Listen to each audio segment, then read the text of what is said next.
Pois é, parece que realmente agora chegou ao fim a história do processo do triplex do Lula. Sabe, aquele apartamento ali no litoral paulista que Lula teria de propina, não sei o quê, não sei o quê, não sei o quê. A Procuradoria da República do Distrito Federal pediu arquivamento por prescrição. Quem entendeu o que isso significa politicamente? Vem aqui comigo, vem.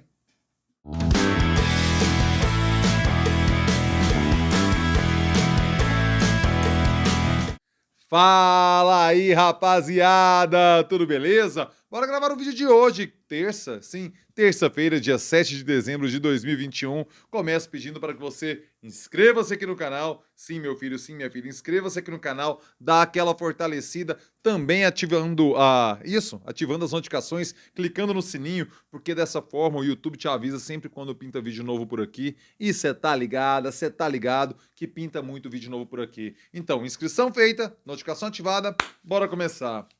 Vocês já devem ter topado aí na internet com aquela imagem do Lula, digamos, ajeitando suas partes íntimas e com uma frase bastante agressiva: aqui o triplex, ó, deixa eu te mostrar o triplex. Já deve ter topado com essa imagem na internet, né? Pois é, eu já vi até gente vendendo camiseta disso também na internet e tudo mais. E se você, militante do Partido dos Trabalhadores, tem essa camiseta ou tem essa imagem, é dia de usá-la, é dia de compartilhá-la, porque pode-se usar agora como argumento político que o processo do triplex não deu em absolutamente nada. E é bom lembrar que esse processo foi o que levou Lula à prisão. A primeira condenação dele, em segunda instância, lá no TRF4 de Porto Alegre, foi justamente no processo envolvendo o triplex. Qual que é a história do triplex? Aquela confusão toda de que o Lula teria sido beneficiado por um esquema. E convenhamos, né? Sempre, de toda essa história, todas as denúncias envolvendo o Lula, a do triplex sempre foi a mais frágil, né? E agora, com todo o desenrolar jurídico da história, esse processo foi arquivado por prescrição. O que acontece? O Moro, quando o juiz lá de Curitiba, né, deu aquela pena de 9 anos e 6 meses para o Lula por causa do triplex. Quando foi para o TRF4, eles subiram para 12 anos e pouco.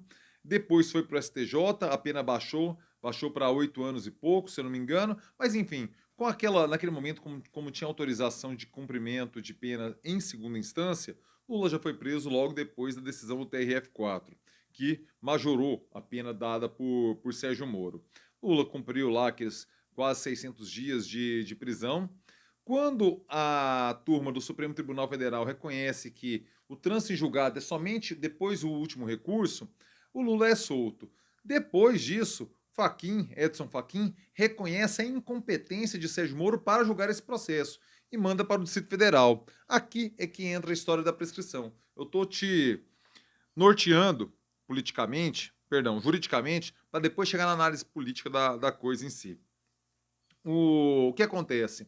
Como o Lula tem mais de 70 anos, os prazos de prescrição caem pela metade. Então, a Procuradoria-Geral da República, do Distrito Federal, porque naquele momento reconheceu-se que o Sérgio Moro, o juízo de Curitiba, era incompetente para o caso e se reconheceu o Distrito Federal como foro competente. Então o processo foi para o Distrito Federal e ali o Ministério Público pediu o arquivamento do caso. Com isso, a Justiça Federal do Distrito Federal deve arquivar e esse caso realmente não terá mais consequências práticas para Lula e nem para o entorno ali do presidente, agora do candidato, do ex-presidente e do agora candidato Lula.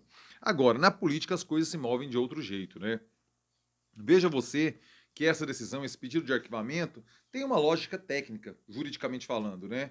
Porque o processo correu por 3 instâncias, teve condenação do Lula, mas ao se reconhecer, quando o Edson Fachin, se reconheceu a incompetência de Moro, isso leva. Primeiro, o Lula já tinha saído da prisão por conta de que não tinha o trânsito completo em julgado, né? Mudou-se a compreensão no Supremo Tribunal Federal. O Fachin reconhece a incompetência de Moro, isso volta para a primeira instância do foro apropriado, que é a Justiça Federal, só que os prazos continuaram andando. E nisso você tem a prescrição. Esse caso, agora beleza, a parte jurídica eu fecho aqui. Agora vamos para a parte política. Esse caso interessa dois agentes políticos das eleições de 2022, Sérgio Moro e Lula. Bolsonaro, nesse caso aqui, ele é franco atirador, ele não entra. E muito menos Ciro e Dória, né? Pegar aí as 5 candidaturas mais competitivas que temos no momento. Esse caso interessa especificamente Sérgio Moro e Lula. E dá para dizer que, politicamente, os dois ganham com essa decisão de arquivamento. E eu vou explicar o porquê. Cada um vai falar com sua própria militância, certo? Porque, convenhamos, quem agora, já há 10 meses das eleições, está declarando voto em Lula, provavelmente já tem uma opinião muito bem formada sobre Sérgio Moro. E vice-versa.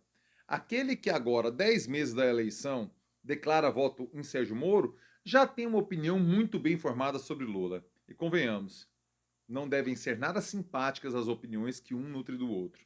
Pelo histórico, pelo tudo que aconteceu com a Lava Jato, as consequências, a Vaza Jato, tudo isso serve para construir concepções, construir percepções que, de Lula e Sérgio Moro, principalmente nesses que já declaram apoio agora e já estão alinhados agora, já estão muito bem solidificadas. É muito difícil ter uma variação aqui, sempre tem uma variação, mas ela é mínima, de eleitores que poderiam flutuar de um candidato para o outro aqui. Já se compreende o antagonismo entre as militâncias e entre as percepções de mundo mesmo. E por que essa decisão favorece os dois candidatos envolvidos na história? Lula fortalece o discurso, naturalmente, de perseguição, de que não se tratava de um caso jurídico, se tratava de uma perseguição política e tudo mais, que ele tem a sua perspectiva e atinge o ponto. Porque, de fato, o processo foi arquivado, de fato, o Moro era incompetente, aquilo que a defesa já alegava lá atrás, isso foi reconhecido só mais tarde pelo Supremo Tribunal Federal. Então, ou seja, para Lula, reforça o argumento de que sua prisão foi essencialmente política e que nunca aconteceu nada. Para o lado de Sérgio Moro, e talvez aqui seja o ponto mais legal de você prestar atenção nesse vídeo, mesmo que eu conheço o meu público, você deve estar longe de ser um lavajatista, um humorista, mas é importante compreender os movimentos e a construção do discurso, é isso que eu me proponho aqui no canal, para Sérgio Moro também não foi ruim, porque o posicionamento da campanha dele é justamente o combate à corrupção, o combate à impunidade. Veja que esse caso dá discurso para aqueles que já compactuam com as ideias e com a percepção de Moro, com a percepção de mundo de Moro. O que Moro vai dizer? Olha, por isso que não dá, com as leis que temos, com o sistema que temos. Moro, dessa vez, em 22, ele encarna o outsider que Bolsonaro se propôs em 18. Aquele que é fora da política, porque aí convenhamos, se de fato Moro fazia política de toga, e eu creio que você concorde comigo também, ele não era filiado, ele não era assumidamente político. Agora sim ele se assumiu político ao pegar a sua filiação partidária ao Podemos. Então, esse caso, a prescrição do caso Lula, o pedido de arquivamento pela Procuradoria-Geral da República do Distrito Federal, fortalece o discurso político de Sérgio Moro também, assim como de Lula. Cada um falando para a sua bolha, cada um falando para o seu grupo, cada um falando para o seu eleitorado. Porque quem tá fora, quem não curte Moro e quem não curte Lula, ou já é adepto de outra candidatura e pode até vir a migrar num contexto, quando a eleição se aproximar e tudo mais, já é adepto de Bolsonaro, da de Ciro e da de Dória, ou então não tá nem aí, tá preocupado com a vida real, tá preocupado com a conta de luz, tá preocupado com o preço da gasolina, tá preocupado com o preço do arroz, tá preocupado com a vida, não tá pensando em eleição agora.